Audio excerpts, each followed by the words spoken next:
Hi there and welcome. This is Nellie Deutsch and I'm on Pi, going to show you how to use voice both for recording and to listen to Pi's answers. Now this is great for English language learners and for others who are interested in communicating by voice with a bot such as Pi. So let's get started. First of all, I'm going to hit this and notice there's Voicey. It's blue, there it is. It's blue. And when I hit on it, notice it'll tell me what to do. Click once to start, or hold or tap Control plus space to record. So I'm going to hit it once and record. The only thing is that you won't see what you're recording, but it's there, trust me. So, hi Pi, I have a question. How do I get you to talk in another language other than English? Is that possible?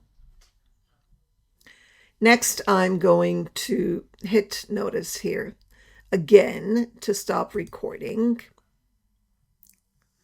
And then there it is. So I might want to edit and remove some things. So let me remove this. And that's what's great about it. You can actually edit your voice, so to speak, even though it's in text form right now, which is what Pi will be receiving. But I'll be talking. And then I'm going to get rid of this because that's not necessary. So there's my question to Pi by text, but I added it by voice. And then you saw I did some edits. So here goes. Hey there.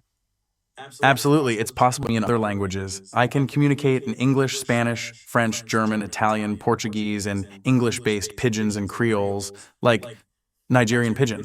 To switch languages, just start typing in the language you want to use, and I'll respond in that language too. Isn't that amazing? Isn't that great? So try it and let me know what you think, and subscribe for more. Thank you.